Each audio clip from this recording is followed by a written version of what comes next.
IVM। देखन में छोटन लगे, घाव करे गंभीर, और दिल्ली के लिए काम कर गया मुंबई का वीर। और मुंबई इंडियंस मैच जीतने के बाद भी पॉइंट टैली में लग रही है कुछ गंभीर।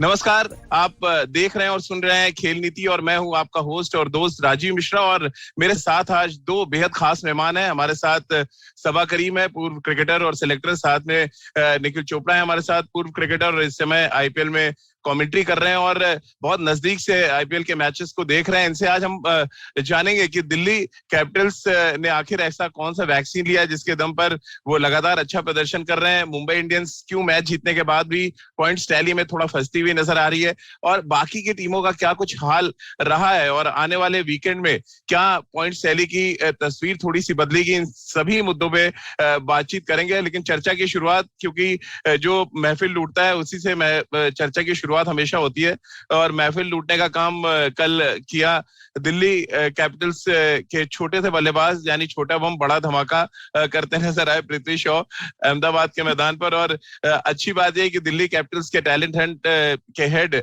सबा करीम हमारे साथ जुड़े हुए हैं। और सबा भाई, भले ही आप क्वारंटीन है, लेकिन क्वारंटीन में इससे बढ़िया मजा नहीं हो सकता था कि दिल्ली कैपिटल्स को अच्छा करते आप देखें। और जिस तरह की बल्लेबाजी पृथ्वी शॉ ने की, बड़ा मिस कर रहे होंगे रोहित शर्मा की, काश वो मुंबई के लिए खेल रहे होते। मुझे लगता है कि इस बार दिल्ली की टीम में कई शानदार प्लेयर्स हैं, उनके पास कई अच्छे रिसोर्सेज भी हैं।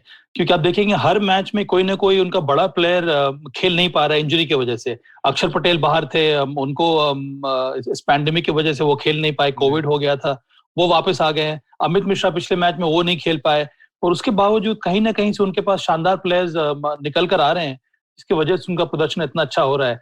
ललित यादव बेहतरीन खिलाड़ी साबित हो रहे हैं दिल्ली कैपिटल्स के लिए। निखिल ने उनको काफी नजदीक से देखा होगा, और जो मुझे नजर आ रहा है कि वो एक शानदार ऑलराउंडर बन रहे हैं यहाँ पर दिल्ली कैपिटल्स के लिए। क्योंकि बल्लेबाजी में भी उन्होंने बेहतरीन कंट्रीब्यूशन किया है, छोटा छोटा कंट्रीब्यूशन है, बड़ा ही वाइटल कंट्रीब्यूशन है। और गेंदबाजी में जब भी उनको मौका मिला उन्होंने कल भी अच्छी गेंदबाजी की, विकेट ले लिया, और बहुत इंपॉर्टेंट विकेट लिया उन्होंने। मुझे लगता है ये जो कॉम्बिनेशन है वो काम कर रहा है दिल्ली कैपिटल्स के लिए। और पृथ्वी शॉ ने कमाल की बल्लेबाजी एक बार फिर से की है। ये जो एक तरह से पृथ्वी शॉ नंबर 2 जो इस समय नजर आ रहा है, मुझे लगता है कि वो बहुत ज्यादा काम कर रहा है दिल्ली कैपिटल्स के लिए। बेहतरीन बल्लेबाजी। ये मुझे लगता है कि अंत में निर्भर करता है आपके टेम्परामेंट के ऊपर। और कुछ दिन पहले रेड बॉल क्रिकेट में वो स्ट्रगल कर रहे थे, उसके बाद वापस आए, मेहनत जरूर की है। हर खिलाड़ी मेहनत करता है अपनी तकनीक के ऊपर, पर तकनीक से ज्यादा मुझे लगता है आवश्यकता होती है कि आपका गेम प्लान क्या है, आपका गेम अवेयरनेस क्या है, और आपका टेम्परामेंट क्या है। मुझे लगता है कि इन सब बेंचमार्क में अगर हम देखेंगे पृथ्वी शॉ को, तो मुझे लगता है कि उन्होंने बेहतरीन इंप्रूवमेंट दिखाया है, प्रोग्रेस दिखाया है। राजीव, तो चलिए, दिल्ली कैपिटल्स टीम के साथ जुड़े हुए हैं सबा करीम, उनके व्यूज आपने सुन लिया। अब दिल्ली को बिलोंग करते हैं निखिल चोपड़ा, अब उनके भी व्यूज ले लेते हैं। निखिल भाई, 6 गेंदों पे 6 चौके मारना शिवम मावी को, और जिस तरह का स्टार्ट 18 बॉलों पे 50 रन बना देना, ऐसा लग रहा था बाकी की तो फॉर्मेलिटी रह गई थी। अगले जो 6 ओवर के बाद की क्रिकेट की बात करें, इतनी डैशिंग बैटिंग तुम कभी वीरेंद्र सहवाग की देखते थे? क्या बड़ा फर्क डाल रहे हैं पृथ्वी शॉ, जिस तरह की बैटिंग और जिस तरह का स्टार्ट वो दे रहे हैं दिल्ली? बहुत फर्क पड़ता है। जिस तरीके से आप शुरुआत में जाके वो ताबड़तोड़ अंदाज से रन बनाते हैं, एक समय ऐसा लग रहा था उनके बल्ले से आग बरस रही है। शिवम 6 चौके जो लगाए, और मजे की बात ये है कि सारे बढ़िया cricketing shots. India under 19 camp में जब ये आए थे, उस समय मैं भी वहां पे कोच था। ये खिलाड़ी अलग अंदाज में इस समय बैटिंग कर रहा है। ये इनका जो भाव दिख रहा है, ऐसा लग रहा है मैन ऑन अ मिशन है, कि जो उनको पता है कि जो मेरा दायरा है उसके अंदर गेंद गिरेगी तो मैंने प्रहार करना है। गेंदबाज को नहीं खेल रहे, गेंद को खेल रहे, जो वीरेंद्र सहवाग कहते थे, अपने आप को, अपनी कला को बैक कर रहे हैं। इससे बढ़िया क्या हो सकता है? इससे पता चलता है राजीव भाई, जब आप बतौर खिलाड़ी अपने आप को बैक करते हैं, कि आप एक बड़े अच्छे मेंटल स्पेस में, आप बहुत कॉन्फिडेंट है, आपको हाथ से गेंद निकलता हुआ नजर आ रहा है, 1 सेकंड पहले आपको गेंद नजर आ रही है, इसीलिए आप अपनी पोजीशन में पहुंच सकते हैं, और हर गेंद बैट के बिल्कुल बीचों बीच में टनाटन लग रही है। निखिल भाई, अगर हम दिल्ली कैपिटल्स की बात करें, ऋषभ पंत को बड़ा खल रहा होगा आरसीबी के खिलाफ जो मैच हारे, क्योंकि अब जिस तरह की क्रिकेट वो खेले हैं, पॉइंट टैली में टॉप पर होते हैं, बट वही है कि चाची की मूंछ होती तो वो चाचा कहलाते, ऐसा हो नहीं सकता है क्रिकेट में। लेकिन एक तो है कि दिल्ली कैपिटल्स खेल के तीनों डिपार्टमेंट में बहुत अच्छा कर रही है, बड़ा स्ट्रांग एक तरह से उन्होंने अपना मैसेज दे दिया है बाकी जी, इसमें कोई दो राय नहीं है। और पिछला मुकाबला जो हारे थे 1 रन से, वो उनका पहला मुकाबला था अहमदाबाद। किस तरीके का विकेट है वो थोड़ा सा समझने में एक गेम उनको लगा, और मैं समझता हूँ एक आधा चेंज आप और नजर आएगा यहाँ पे अहमदाबाद में। वो बल्लेबाजी के लिहाज से अगर जितनी अच्छी विकेट है, आप एक और तेज गेंदबाज को, नौकिया को खिला सकते हैं रबाडा के साथ। कल भी उन्होंने किफायती गेंदबाजी की। होता क्या, दोनों छोर से जब 145 की स्पीड से गेंदबाजी होती है, दोनों तरफ से एक्सप्रेस ट्रेन चल रही होती है, तो फिर वो बैट्समैन को और दिक्कत में डालता है। तो जैसे जैसे मुझे लगता है मुकाबले होंगे, वो मुकाबले में एक आधा चेंज और मुझे नजर आ रहा है। पर अच्छी बात ये कि दिल्ली कैपिटल्स की गाड़ी जो है ना, वो पटरी पे चल रही है। अब तो सभा भाई भी जुड़ जाएंगे तो बढ़िया करेंगे। और सभा भाई आपको मैसेज भी पहुंचाएंगे लग रहा है निखिल भाई, की नौकियों को ले आइए भाई, 145 प्लस चाहिए इस समय, मेल नहीं चाहिए, एक्सप्रेस चाहिए इस समय अहमदाबाद के मैदान पर। हाँ सभा भाई, मुझे लगता है कि इस समय जगह कहाँ है निखिल और अजीत, क्योंकि अब अमित मिश्रा बहुत इफेक्टिव बॉलर हो रहे हैं। उनके पास 4 ओवरसीज प्रोफेशनल जो वो खिला रहे हैं, वो उनमें से एक स्टॉइनिस हो गया, स्टीव स्मिथ हो गया, रबाडा हो गया, और फिर हेटमेयर हो गया।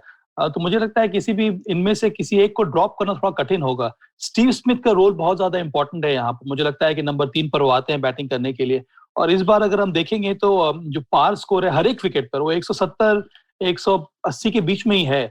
और यहाँ तक पहुंचने के लिए या फिर यहाँ पर रन चेस करने के लिए आपको एक स्टेबल नंबर 3 का प्लेयर चाहिए, जो पावर हिटर ना भी हो, पर जो फील्ड को प्ले करके रन बनाए। तो मुझे लगता है इसी वजह से स्टीव स्मिथ को और भी मौका मिल रहा है। स्टॉइनिस के ऊपर उनको बहुत ज्यादा भरोसा है, वो 1-2 ओवर डाल देते हैं और वो पावर हिटर है।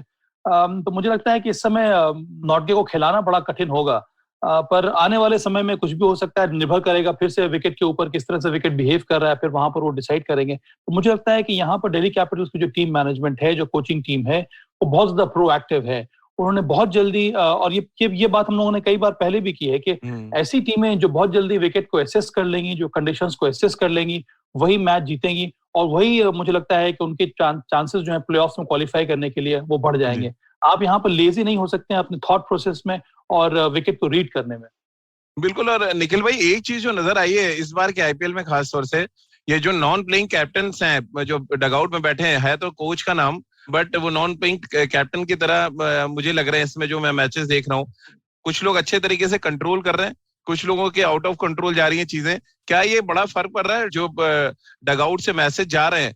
वो चाहे दिल्ली के लिए हम देखें, रिकी पॉन्टिंग की बहुत तारीफ की कल शिखर धवन ने और पृथ्वी शॉ ने, कि बहुत अच्छे कोच की भूमिका निभा रहे हैं, और जो कुछ टीम अच्छा करे उसके पीछे बड़ा रोल है। क्या इसका उल्टा हम देख सकते हैं, जिस तरह से कोलकाता खेल रही है वहां पे जिस तरह के मैसेजेस जा रहे हैं, और कप्तान और टीम मैनेजमेंट के बीच में एक बड़ा गैप नजर आ रहा है? देखिए, उन्होंने एक, आई थिंक उनका नाम मैं भूल रहा हूँ, जो उनके स्टैटिस्टिशियन है, जो ओवेन मॉर्गन को मैसेजेस भेजते हैं, आप डगआउट से ना वो नंबर जाते हैं, तो वो प्ले करते हैं कौन से। नहीं, आप निखिल भाई, पहले तो ये मैं आपसे जानना चाह रहा हूँ कि ये जो हेड कोच का नाम दिया जा रहा है आईपीएल में, इसको आपको नहीं लग रहा है नॉन प्लेइंग कैप्टन का नाम दे देना चाहिए? नॉन प्लेइंग कैप्टन आप जो टेनिस में बाहर बैठे नाम जो मर्जी करता रहिए, लेकिन दिमाग किसका लग रहा है वो जरूरी है। नाम तो आप जो मर्जी देते रहिए, वो फर्क नहीं पड़ता। पर मुझे लगता है कि हाँ, ऋषभ पंत जैसे कप्तान है, वो उनका सुन जरूर रहे होंगे रिकी पॉन्टिंग, लेकिन अंत में शिखर और ऋषभ पंत जो है सारा काम वही कर रहे हैं। और मजे की बात यह है कि हम लोग तो स्टंप माइक में सुन भी सकते हैं कि ऋषभ पंत जब गेंदबाजों से बात कर रहे हैं, स्पिनर के साथ बात कर रहे हैं, तो क्या कह रहे हैं। जैसे जब दिनेश कार्तिक को अक्षर पटेल गेंदबाजी कर रहे थे, तो जब उन्होंने स्वीप पे चौका लगाया तो ऋषभ पंत की पीछे से आवाज आई कि वो पहले से ही स्वीप के लिए बैठे हैं, थोड़ा आगे डालिए अक्षर भाई, थोड़ा दूर रखिए, अगली बॉल पे लेग बिफोर हो गए। तो ये सब चीजें ना बाहर बैठे आपका कोई कोच नहीं कर सकता। ये अंदर मैदान में जो कप्तान है, ये उस समय की सोच और उस समय वो प्रोएक्टिव निर्णय, गेंदबाज से बात करना, वो आपका कप्तान ही कर सकता है। तो मेरे ख्याल में ऋषभ पंत बहुत बढ़िया काम कर रहे हैं। रही बात केकेआर की, केकेआर के पास एक स्टैटिस्टिशियन है जो बाहर से बताते हैं क्या प्ले होना चाहिए, क्या नहीं होना चाहिए। अंग्रेजी की एक पिक्चर थी मनी बॉल, कि भाई स्टैटिस्टिशियन इस बैट्समैन के खिलाफ ये गेंदबाज ने कम रन बनाए हैं, उसको ये वाला मैचअप रहेगा। कई बार ना ये मैचअप जो है वो कंप्यूटर में अच्छी चीजें हैं, क्योंकि जो घटनाएं घट चुकी होती है ना, उसके हिसाब से चल रही होती है। अब कल एक बल्लेबाज है, उनको पता नहीं क्या सूची हुई है ब्रेंडन मैकलम साहब की, क्या निर्णय था, दिनेश कार्तिक को 7 नंबर आया बल्लेबाजी करने, और उससे पहले उन्होंने सुनील नारायण को भेजा, चलिए वो आउट हो गए, लेकिन दिनेश कार्तिक को 7 नंबर भेजने तो आपको मुकाबले कौन जिताएगा। वो तो शुक्र है कि अंत में थोड़े हिट्स लग गई थी आंड्रे रसल की, उन्होंने 45 बना दिए, बर्थडे बॉय था, नहीं तो उनका भी बल्ले से बॉल शुरुआत में लग नहीं रही थी। तो केकेआर के कहीं ना कहीं कुछ ना कुछ कमी जरूर नजर आ रही है, इसमें कोई दो राय नहीं है। जो निर्णय ले रहे हैं वो थोड़ा समझ में नहीं आ रहा, और वो गैप टीम में पता चल रही है साफ तौर से। बिल्कुल। और निखिल भाई, आपने क्योंकि स्टम्प माई की बात की, मैं सभा भाई के पास उससे पहले एक सवाल आपसे और लेना चाहूंगा।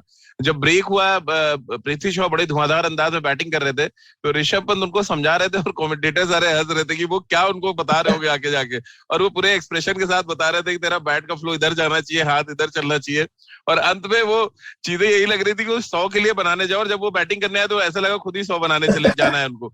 तो ये बड़ी अजीब सी चीज थी जो नजर आई। मजे की बात ये है कि ऋषभ पंत अगर उनको ये कह रहे हो, मुझे पता नहीं क्या कह रहे थे, थोड़ा भाई संभाल के खेल लो। अरे भाई ऋषभ पंत भी तो सारी जिंदगी ऐसे ही खेले, जिस तरीके से कभी किसी बॉलर को छोड़ा नहीं है, गेंद देखे नहीं कि भाई सबसे पहले सोच क्या है, चौका मारना है या छक्का मारना है।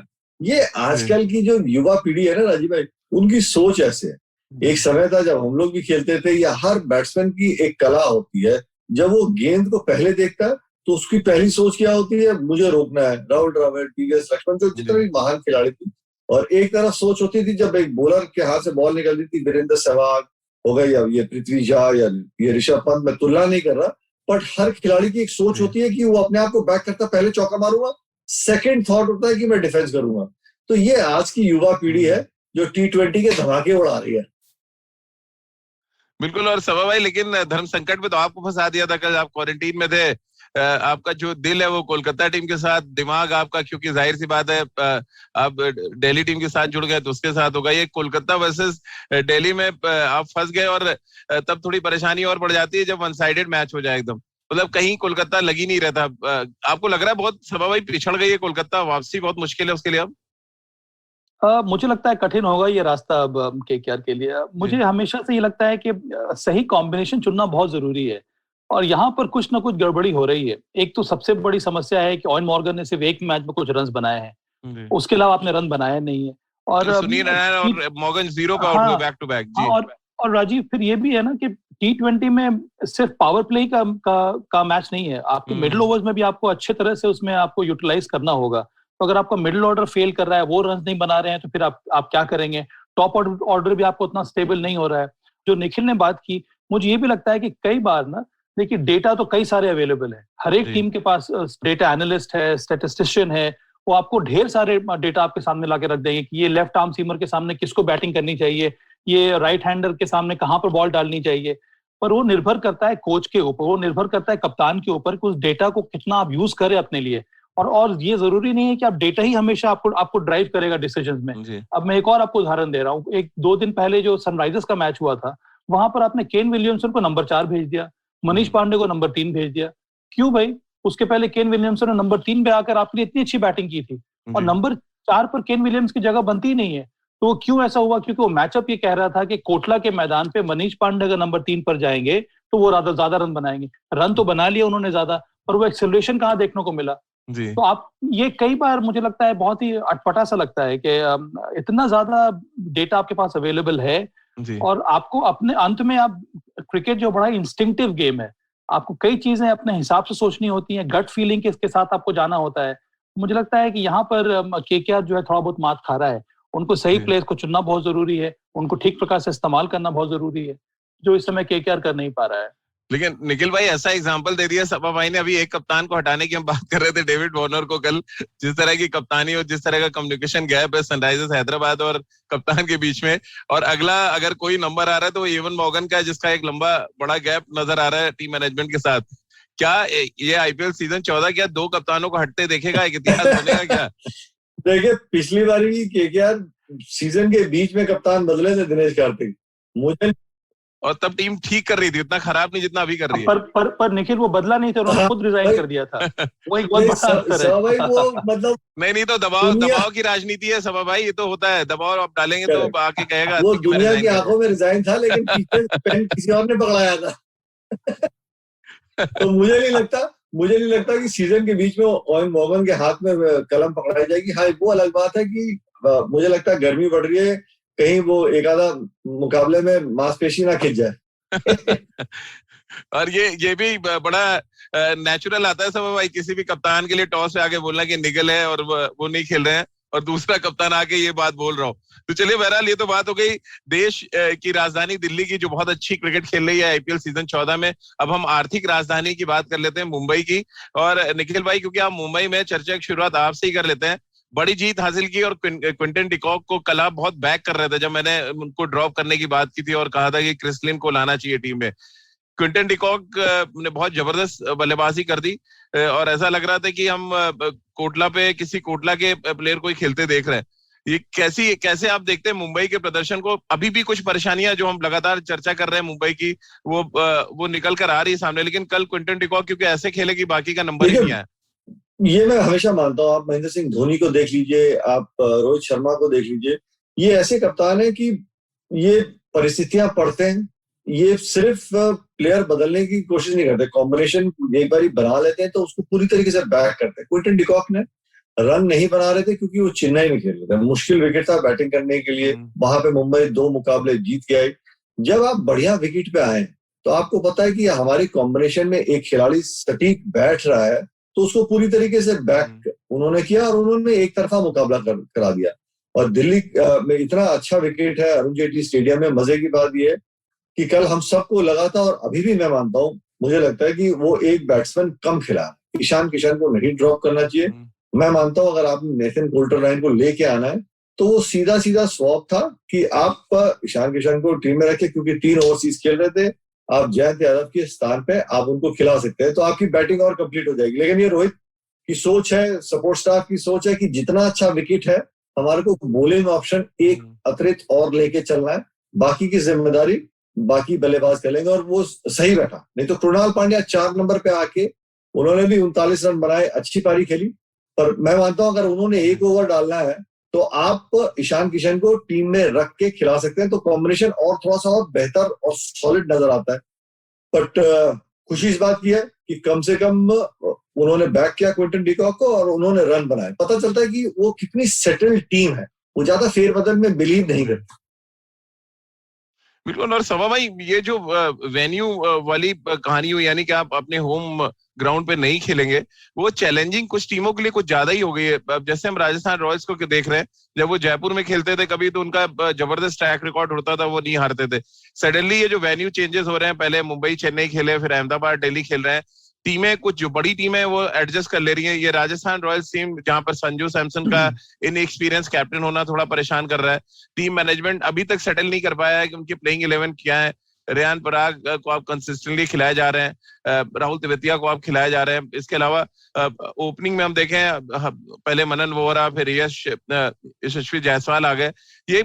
ये क्या प्रॉब्लम है कि पिच आपको समझ नहीं आ रही, परिस्थितियां समझ नहीं आ रही हैं, क्योंकि एक वेन्यू पे आपको ज्यादा मैचेस खेलने को नहीं मिल रहे हैं? हाँ राजीव, ये तो बहुत बड़ा चैलेंज है, पर मुझे लगता है यही तो रोमांच है आईपीएल का कि इस बार आपको होम एडवांटेज मिलेगा नहीं, आपको बाहर जाकर खेलना होगा, अलग अलग वेन्यूज हैं, वहां पर आपको एडजस्ट करना होगा। और ये लंबा सीजन है आईपीएल का, करीब 2 महीने ये टूर्नामेंट होता है, वहां पर एक वेन्यू में भी कई सारे परिवर्तन देखने को मिलते हैं, बैक टू बैक मैचेस हो रहे हैं, कल का विकेट कुछ और है, आज का विकेट कुछ और रहेगा, और ये बहुत बड़ा चैलेंज है टीमों के लिए।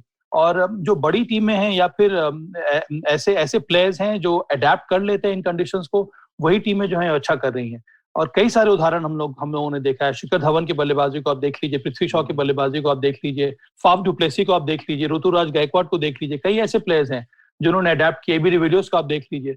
मुझे लगता है कि राजस्थान रॉयल्स के लिए टीम उनके पास ठीक ठाक है, यंगस्टर्स हैं उनके पास, ओवरसीज प्रोफेशनल्स अब उनके पास बचे नहीं है। पर मुझे लगता है कि वो इतने सारे पेस बॉलर्स के साथ मैदान में क्यों उतर रही है। आप मैच खेल रहे हैं जिस प्रकार के वेन्यू, तो वहां पर आपके पास एक भी रेगुलर स्पिनर नहीं है। आप राहुल तेवतिया को एक मेन स्पिनर के रूप में इस्तेमाल कर रहे हैं, वो उस तरह के स्पिनर नहीं है। वो एक बैटिंग ऑलराउंडर है, उनसे आप मुश्किल से 1 या 2 ओवर करा सकते हैं। आपके पास स्पिनर्स हैं टीम में, उनको आप खिला नहीं रहे हैं। आपके पास करियप्पा है, आपके पास श्रेयस गोपाल है, आपके पास मयंक मार्कंडे हैं, आपके पास यंग स्पिनर्स हैं, आप उनको मौका कब देंगे? और आपके पास 4-4 सीमर्स हैं वहां पर, क्रिस मॉरिस को अगर आप जोड़ ले तो 3 लेफ्ट आर्म स्पिनर्स, एक क्रिस मॉरिस, फिर राहुल तेवाती, तो आपके पास विकेट कौन लेगा ऐसे ऐसे ट्रैक पे जहां पर बॉल घूम रही है, जहां पर बॉल जहां जिस विकेट पर लो बाउंस है। मुझे लगता है ये समस्या है राजस्थान रॉयल्स के लिए। उसके साथ साथ उनकी बल्लेबाजी जो है वो थोड़ी बहुत फ्रेजाइल मुझे नजर आ रही है। सिर्फ जॉस बटलर और संजू सैमसन, उसके अलावा मुझे और कोई मैच विनर बल्लेबाजी में देखने को मिल नहीं रहा है। तो ये बहुत बड़ी समस्या रही है राजस्थान रॉयल्स के लिए इस साल। और निखिल भाई, अगर हम जो टीमें अभी जो खेल रही हैं, अगर उनपे तुलना करें, जो सबा ने कहा उसी को आगे कंटिन्यू करें, जिस टीम के पास इम्पैक्टफुल ओपनर्स हैं वो टीम ज्यादा सक्सेसफुल है आपको लग रही है? पहले 6 ओवर का बढ़िया एडवांटेज उठा रही है। दिल्ली मिसाल के तौर पे अहमदाबाद में जैसे खेली है, मुंबई के लिए क्विंटन डिकॉक कर रहे हैं, या पटिगल की हम बात कर लें आरसीबी के लिए कर रहे हैं, या डुप्लेसिस, जो 4 बड़ी टीमें खेली हैं पॉइंट शैली में, जो 4 सबसे ऊपर की टीम है। क्या ये बड़ा फर्क है और उसको फिर कैपिटलाइज करने के लिए आपके पास एक्सपीरियंस मिडिल ऑर्डर में बड़ा फर्क पड़ता है? ये जो आपने खिलाड़ियों के नाम लिए जितने भी जो अच्छा कर रहे हैं, फर्क ये बतौर सलामी बल्लेबाज आप पावर प्ले में जब अच्छा करते हैं तो वो आप अपनी इनिंग्स को आगे कंटिन्यू करते हैं, जो एक स्टार्ट मिलता है उसके बड़े स्कोर में तब्दील करते हैं, तो फिर मध्यक्रम का काम आसान हो जाता है। लेकिन बतौर ओपनर अगर आप आउट हो जाते हैं तो फिर बहुत कुछ निर्भर करता है कि मध्यक्रम का बल्लेबाज जो है वो आके किस तरीके से बल्लेबाजी करता है। कल राजस्थान रॉयल्स को ले लीजिए, पहले 10 ओवर की कहानी अलग थी और दूसरे 10 ओवर की कहानी अलग थी। मिडिल ऑर्डर उस अंदाज से वो बल्लेबाजी कर ही नहीं पाए। आप जब सेट हो जाते हैं, 15-20 रन बना लेते हैं, बाकी के आप 20 रन, अगर आप 40 रन आपका निजी स्कोर होता है, बाकी के 20 रन आप 100 के स्ट्राइक रेट से बनाएंगे तो टीम का फायदा नहीं, टीम तो फंस जाएगी। और खासतौर से ऐसे मैदान में जहां पे आपको सोचना है कि 190 बनाना है, सामने की बाउंड्री छोटी है, आपको पता है कि वैल्यू फॉर शॉट्स मिलते हैं, विकेट बहुत ही बढ़िया है, तो 190 200 के करीब का स्कोर आपको देखना है। तो मध्यक्रम भी क्या कर रहा है उसके ऊपर भी बहुत कुछ निर्भर करता है। हाँ, स्टार्ट देना अच्छा जरूरी है, क्योंकि पहले 6 ओवर में अगर 2 ही खिलाड़ी 30 के दायरे के बाहर रहते हैं तो आप उसको बड़े पावर प्ले को बड़े अंदाज से कन्वर्ट करके फिर उसी अंदाज से आपको कहीं ना कहीं मध्यक्रम को, उस मोमेंटम को कैरी करना है। मोमेंटम गिर गया तो यानी कि दूसरी टीम आपके ऊपर हावी होगी और वो मोमेंटम शिफ्ट होने लग जाता है। तो मोमेंटम क्या कह रहा है सबा कि राजस्थान का भी हाल वही होगा जो सनराइजर्स हैदराबाद का है, क्या आपको उम्मीद की कोई किरण नजर आ रही है? क्योंकि ऑलमोस्ट 6-6, 7-7 मैच सारी टीमें खेल चुकी हैं और पॉइंट शैली पे नजर डालें तो राजस्थान 7वें नंबर पे लगी हुई है। हाँ, मतलब बॉटम में जो टीमें हैं, जो वहां पे कुछ ज्यादा ही गुच्छा मुझे नजर आ रहा है, और एक मैच को जीतता है तो फिर वो ऊपर निकल जाता है। पर इन टीमों के लिए रास्ता बहुत कठिन होने वाला है राजीव, क्योंकि अब देखिए, प्लेऑफ्स में क्वालिफाई करने के लिए बहुत जरूरी है कि आप कम से कम 3 या 4 मैचेस एक साथ जीत लें, तो आपको आसानी हो जाती है क्वालिफाई करने में। और यहाँ पर मुझे लगता है जो नीचे की जो टीमें हैं, राजस्थान रॉयल्स हो गई, सनराइजर्स हो गई, या फिर केकेआर हो गई, अब ये कैचअप ही खेलेंगे। अब इनका यही कोशिश होगी कि 3 या 4 मैचेस वो लगातार जीत जाए, तब उनके लिए अच्छा रहेगा। वो जिस तरह का फॉर्म इन्होंने अभी तक दिखाया है, ये होते हुए मुझे लगता है कि बहुत बहुत कठिन होगा इन सभी टीमों के लिए, अनलेस के कुछ शानदार प्रदर्शन हो जाए और ज्यादा, जो आपने कहा, इम्पैक्टफुल प्लेयर्स परफॉर्म करने लगे, या फिर मैच विनर्स आ जाएं, वो अपना परफॉर्म करने लगे, तभी ये टीमों के चांसेस बढ़ेंगे। क्योंकि हर बार वेन्यूज चेंज हो रहे हैं, आने वाले समय में भी वेन्यूज चेंज होंगे। तो अगर आप जब तक कि आप इतना ज्यादा आप एक्टिव नहीं होंगे और एसेस नहीं करेंगे विकेट्स को, कंडीशंस को, तब तक मुझे लगता है बहुत कठिन होगा इन सभी टीमों के लिए। तो चलिए, अरुण जेटली स्टेडियम से अब सीधे आपको नरेंद्र मोदी स्टेडियम ले चलते हैं, जहां पर आज का मुकाबला खेला जाएगा। और आज आरसीबी यानी रॉयल चैलेंजर्स बेंगलुरु और पंजाब किंग्स की टीमें आमने सामने होंगी। एक टीम लगातार इस बात की जद्दोजहद में है कि किसी तरह से पॉइंट शैली के नंबर 1 पर बनी रहे, और दुनिया के नंबर 1 बल्लेबाज इस टीम की कप्तानी कर रहे हैं, विराट कोहली। और दूसरी तरफ पंजाब किंग्स है जिसके पास पोटेंशियल बहुत नजर आ रहा है, लेकिन वो लगातार स्ट्रगल कर रहे हैं। और फिर वही बात आती है कि थाली में अगर आपकी डिश वही है तो थाली का नाम बदल दे तो कोई फर्क नहीं पड़ता है, और पंजाब किंग्स के साथ वही हो रहा है। बहुत बड़े बड़े नाम हैं, बहुत पोटेंशियल है इस टीम के पास, लेकिन वो चोक सी कर रही है। और इसीलिए अगर आप पॉइंट शैली में देखें तो वो भी जो गुच्छा की बात कर रहे हैं सबा, उस गुच्छे का एक काम पंजाब किंग्स भी करती नजर आ रही है। निखिल भाई, हमने दोनों ने रेड टी शर्ट तो पहन लिया, लेकिन हम दोनों को तय करना पड़ेगा कि आरसीबी के साथ है या पंजाब अरे यही किंग्स तो के मजा साथ। है वीवो आईपीएल में, जो टीम बढ़िया करे हम तो फेंस पे बैठे हैं, बढ़िया क्रिकेट देखने को मिलेगा, फिर बोल देंगे भाई रेड पहनी थी राजीव भाई। इसमें चिंता की। सभा भाई सेव है इस मामले में, ब्लैक पहना हुआ उन्होंने, किसी टीम की जर्सी नहीं है। ये जो पॉडकास्ट हो रिकॉर्ड भी हो रहा है, मैं बाद में ही चलाऊंगा, जो डिपेंड करता है कौन टीम जीत रही है। देखिए निखिल भाई, ओवरऑल देखें तो लगातार जिस कॉम्बिनेशन को लेके विराट कोहली पे सवाल खड़े होते रहे हैं, अब क्योंकि मैचेस वो जीत गए, 5 मैच जीत गए, और सभा ने कहा कि जो लगातार मैचेस जीत ले उसके लिए बड़ा एडवांटेज हो जाता है। क्या सेफ समझ रही होगी आरसीबी अपने आप को, या आपको लग रहा है कि नहीं अभी 1-2 मैच और जीते, प्लेऑफ के लिए पहले जगह पक्की कर लें, फिर थोड़ा सा रिलैक्स होंगे? क्या होगा मूड इस समय आरसीबी राजीव भाई? अब जो है ना, क्योंकि आप बिल्कुल पॉइंट्स टेबल के टॉप पे, मतलब 10 अंक आपके पास हैं, आपने बहुत बढ़िया क्रिकेट खेली है, अब सोच क्वालिफाई की नहीं है, अब सोच जो चल रही होगी विराट कोहली की, वो नंबर 1 पे पहुंचने की, क्योंकि आपको नंबर 1 एंड नंबर 2 पे जब पहुंच जाते हैं तो आपको एक अतिरिक्त गेम मिलता है। तो अब उनके दिमाग में पहुंच गया होगा कि कम से कम हमें नंबर 1 या टॉप पे टीम को पहुंचाना है, आपको प्लेऑफ्स में एक एक्स्ट्रा गेम मिलता है, तो आप उस सोच से क्रिकेट खेल रहे हैं। और इसमें कोई दो राय नहीं है कि जिस तरीके से टीम बल्लेबाजी कर रही है, ये हमने पिछली बार भी बात की थी, और खुश होंगे विराट कोहली कि टीम अच्छा कर रही है, अभी उनका बल्ला शांत है, उसके बावजूद बड़े आसानी से मुकाबले जीत रही है। उनका जब बल्ला बोलेगा, शुरुआत में जैसे देवदत्त पडिक्कल के साथ एक बढ़िया साझेदारी हुई थी, पर अकेले मुकाबले वो भी जिताएंगे, तो ये टीम और निखर के आएगी। बहुत बढ़िया इस समय क्रिकेट खेल रही है, कॉम्बिनेशन अच्छा खेल रहे हैं तेज गेंदबाज के लिहाज से, बैटिंग का डिपार्टमेंट अच्छा लग रहा है, मैक्सवेल जो इतने साल से नो शो हो रहे हैं, फिर से दोबारा बिग शो हो रहे हैं। जी, ऐसा लग रहा है उनकी मूवी हिट जा रही है, जब भी वो मैदान पर उतर रहे हैं, यानी कि स्क्रीन पे आ रहे हैं, और ट्रेलर नहीं पूरी पिक्चर दिखा के जा रहे हैं मैदान पे। लेकिन सभा भाई, क्या आरसीबी जैसी टीमें जब होती हैं सामने, जहां पे बहुत बड़े बड़े नाम, Virat Kohli, A B de Villiers, Maxwell जैसे नाम हो, क्या पंजाब किंग जैसी टीमें ऑन पेपर ही मैच हार जाती है? हमने अक्सर देखा है कुछ टीमें तो इसलिए मैच हार गई क्योंकि सामने बहुत बड़े बड़े नाम नजर आ रहे हैं। क्या इसका इम्पैक्ट पड़ता है जब आप ड्रेसिंग रूम में बैठते हैं? मुझे लगता नहीं कि पढ़ना चाहिए राजीव, क्योंकि ये तो टूर्नामेंट के पहले ही आपको मालूम है कि आपको मुकाबला कौन कौन सी टीमों के साथ होने वाला है, वहां पर आपको तैयारी करनी होती है, आपको स्ट्रेटजी बनानी होती है, और सबसे ज्यादा जरूरी ये होता है कि आप अपने स्ट्रेंथ पर भी काम करें, या फिर आपके टीम में जो कमजोरियां उसको आप दूर करें। और मुझे लगता है पंजाब किंग्स यही सोच करके मैदान में उतरेगी। उनके पास अच्छे प्लेयर्स हैं, पर उनकी समस्या ये है कि उनका मिडिल ऑर्डर है वो क्लिक नहीं कर रहा है, निकोलस पूरन के रन नहीं है। मुझे तो अभी भी लगता है कि क्रिस गेल की जगह नंबर 3 पर नहीं है, एक ओपनर के रूप में है, और Nicole also can add to this. आप ये सोच लीजिए कि अब विराट कोहली अगर नंबर 5 पर जाए बैटिंग करने के लिए तो क्या होने वाला है। तो आपको ऐसे प्लेयर्स हैं जो आपके पास मैच विनर्स, उनको ज्यादा से ज्यादा गेंदें खेलनी चाहिए, वहां से आप उनके लिए ज्यादा वैल्यू आप निकाल सकते हैं। मुझे अभी भी लग रहा है कि थोड़ा बहुत वहां पर फेरबदल की जरूरत है, और तभी पंजाब किंग्स का प्रदर्शन अच्छा रहेगा, और तभी वो एक शानदार मुकाबला दे सकती हैं आरसीबी को। आरसीबी के लिए जो निखिल ने कहा कि विराट कोहली का उतना ज्यादा इम्पैक्टफुल परफॉर्मेंस नहीं हुआ अभी तक, उसके बावजूद टीम ने 5 मैचेस जीते हैं, तो ये एक बड़ा ही शानदार फेज चल रहा है आरसीबी के लिए। उनकी गेंदबाजी बेहतरीन हो रही है, डेथ ओवर्स में हो या फिर इनिशियल के ओवर्स में हो, उन्होंने सही कॉम्बिनेशन पर भरोसा दिखाया है, और उसका नतीजा हम लोगों के सामने है। बिल्कुल, और इम्पैक्टफुल इनिंग नहीं खेली है विराट कोहली ने, इसके बाद भी आरसीबी जीत रही है। कुछ ऐसे ही हाल चेन्नई सुपर किंग का है।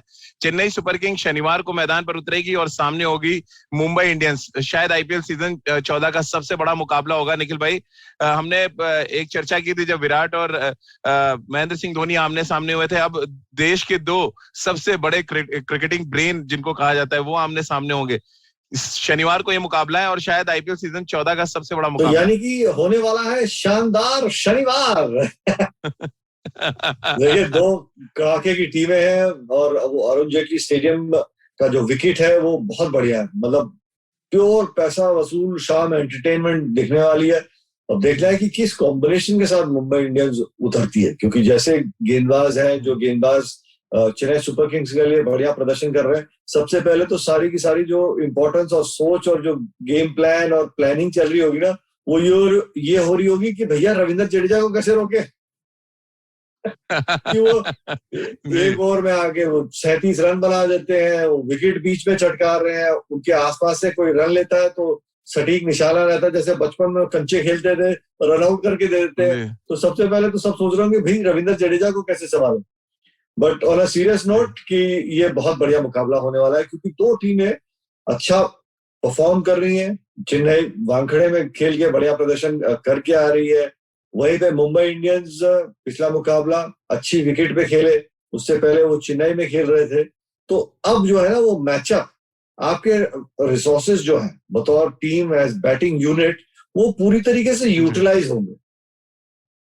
जी सभा भाई, आप कैसे देख रहे हैं captain versus captain, opener versus opener, क्योंकि फाफ डु प्लेसिस भी रन कर रहे हैं, क्विंटन डिकॉक भी बहुत अच्छे फॉर्म में, दोनों की कप्तानी अपने आप में इतिहास बता रही है। एक कप्तान ने 5 बार ट्रॉफी जीती है, दूसरे ने 3 बार, सबसे ज्यादा आईपीएल के सेमीफाइनल खेले हैं महेंद्र सिंह धोनी, और वापस उसी रंग में नजर आ रहे हैं। बड़े कॉन्फिडेंट, बड़े बिंदास अंदाज में उनकी टीम खेल रही है। आप कैसे देख रहे हैं, किसको एज देख रहे हैं इस मुकाबले में? मुझे तो लगता है कि इस समय एमएस धोनी को सिर्फ कप्तानी करनी और कुछ करने की जरूरत ही नहीं है। सारा काम तो दूसरे प्लेयर्स कर रहे हैं। जी। रोहित शर्मा को कप्तानी भी करनी है, उनको बल्लेबाजी भी करनी है। तो मुझे लगता है यहाँ पे दबाव रोहित शर्मा के ऊपर ज्यादा है, क्योंकि जैसे कि पिछले मैच में देखने को मिला था, वो एक बैट्समैन शॉट खेल रहे हैं। उसके लिए बहुत जरूरी है कि जो आपके मेन प्लेयर्स हैं और ज्यादा रिस्पॉन्सिबिलिटी के साथ रन बनाए, और उसमें रोहित शर्मा को रन बनाना पड़ेगा, क्योंकि जगह बहुत ज्यादा इंपॉर्टेंट है, उनके रन बहुत ज्यादा इंपॉर्टेंट है मुंबई इंडियंस के लिए।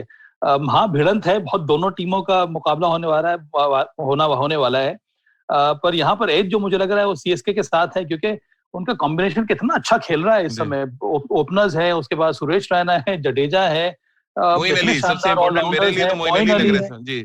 मोइन अली को एक अलग प्रकार का रोल दिया गया है, पिछले मैच में भी आके आपको बस एग्रेसिव शॉट्स खेलने हैं। मुझे लगता है ये बहुत ही डेंजरस टीम बन गई है इस समय सीएसके। और पर दूसरी तरफ से देखें तो मुंबई इंडियंस के लिए एक बेहतरीन मौका है, यहाँ से उनका रिसर्जेंस शुरू हो रहा है कि नहीं। पिछले मैच में जीते थे वो, यहाँ से अब उनको लगेगा कि अब अगर मुझे क्वालिफाई करना है तो एक सीएसके जैसी टीम को उनको हराना होगा।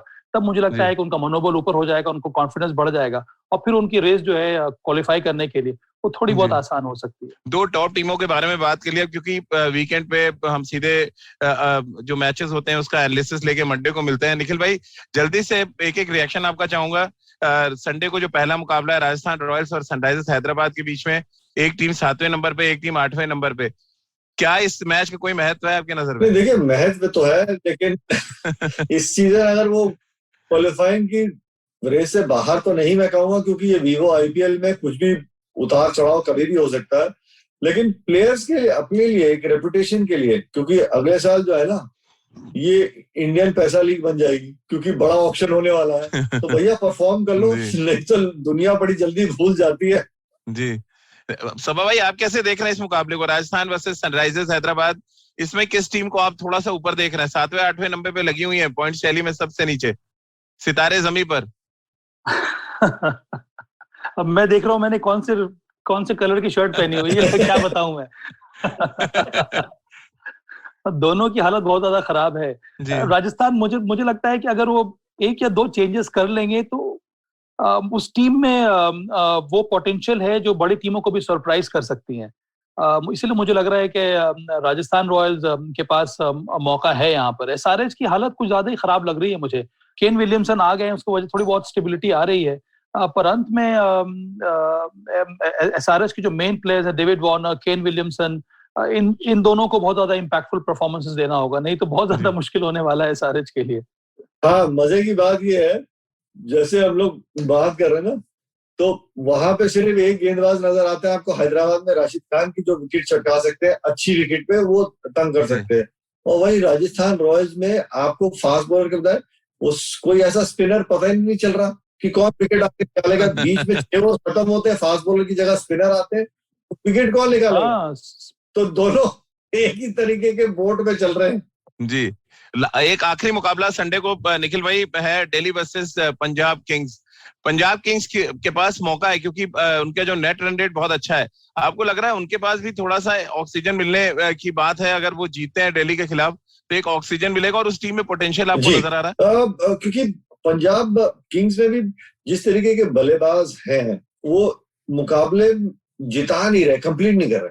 अगर पहले 6 ओवर की हम बात करता हूं मैं, तो केएल राहुल, उनका योगदान अच्छा रहा है, लेकिन पहले 6 में स्ट्राइक रेट कम रहता है, फिर उनको समय लग रहा है। उस अंदाज से बैटिंग करने के लिए, उसकी वजह से कई बार थोड़ा सा दबाव महसूस करते हैं मयंक अग्रवाल। मैं अगर उस समय टीम के साथ होता तो मैं खासतौर से अहमदाबाद में कहता कि आप क्रिस गेल के साथ ओपन कर लीजिए, केएल राहुल को लेफ्ट एंड राइट कॉम्बिनेशन होता, तो फिर आप निकलेस पुरन का बेहतर इस्तेमाल कर सकते हैं। मयंक अग्रवाल को आप 3 नंबर भेजेंगे तो स्पिन के खिलाफ वो बहुत बढ़िया अंदाज से एक्यूमुलेट कर सकते हैं, गेम को चला सकते हैं। और आप फिर निकलेस पुरन, दीपक हुडा, तो आपके पास 2 एक्स फैक्टर प्लेयर हो जाते हैं। शुरुआत में दबाव महसूस ना करें, केएल राहुल, क्रिस गेल आके पावर प्ले का इस्तेमाल कर सकते हैं। तो थोड़ी थोड़ी आपको अपने प्लेयर्स का रोल और थोड़ा सा क्लैरिफाई करना होगा कि आप किधर की तरफ जाना चाह रहे हैं। जी सभा भाई, आखिरी सवाल, क्या दिल्ली कैपिटल्स थोड़े से एक्सपेरिमेंट कर सकते हैं, क्योंकि पॉइंट शैली में नंबर 2 पे हैं, बहुत अच्छा नेट रन रेट हो गया उनका, चेन्नई को ऑलमोस्ट पकड़ रहे हैं वो नेट रन रेट में। क्या थोड़े बहुत चेंजेस आप देख रहे हैं बैटिंग ऑर्डर में? आपको लग रहा है जो विनिंग कॉम्बिनेशन है ये ही ऑलमोस्ट नजर आएगा संडे के दिन? अब मुझे लगता है कि इसी कॉम्बिनेशन के साथ मैदान में उतरना चाहिए वो, क्योंकि यहाँ पर कोई ज्यादा चेंज करने की जरूरत है नहीं। अगर अमित मिश्रा फिट हो जाते हैं तो हो सकता है उनको मौका मिल जाए, पर हाँ ये एक चेंजेस मैं देख रहा हूँ। पर देखिए सबसे बड़ा चैलेंज ये भी रहता है कि जो अच्छे फॉर्म में प्लेयर्स हैं वो उसी फॉर्म को सस्टेन करें, क्योंकि बहुत ही बड़ा टूर्नामेंट है ये, काफी सारे मैचेस हैं, तो जो अच्छा कर रहा है भाई उसको खिलाते रहो, वही आपके लिए फायदेमंद साबित होगा।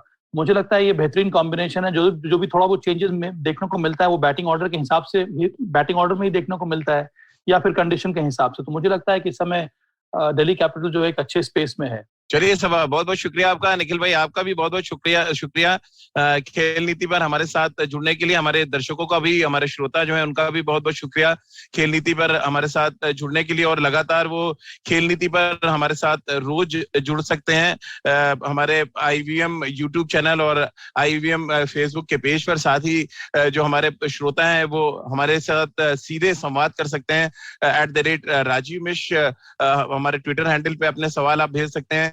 खेल नीति pod @gmail.com पे भी आप अपने सवाल भेज सकते हैं। इसके अलावा आप रोज सुन सकते हैं खेल नीति का हर एपिसोड सावन पर, इसके अलावा IVM ऐप और IVM पॉडकास्ट पर। गाना पर आप सुन सकते हैं, गाना पर एक बड़ी तादाद में जो हमारे क्रिकेट के श्रोता हैं वो लगातार हमारे क्रिकेट एक्सपर्ट्स को सुन सकते हैं। इसके अलावा स्पॉटिफाई, सावन, गूगल पॉडकास्ट और अन्य IVM पॉडकास्ट पर भी आप हमारी ये जो तमाम बातचीत है, क्रिकेट की बारीकियां हैं, वो सुन सकते हैं। बहुत बहुत शुक्रिया आपका हमारे साथ जुड़ने के लिए।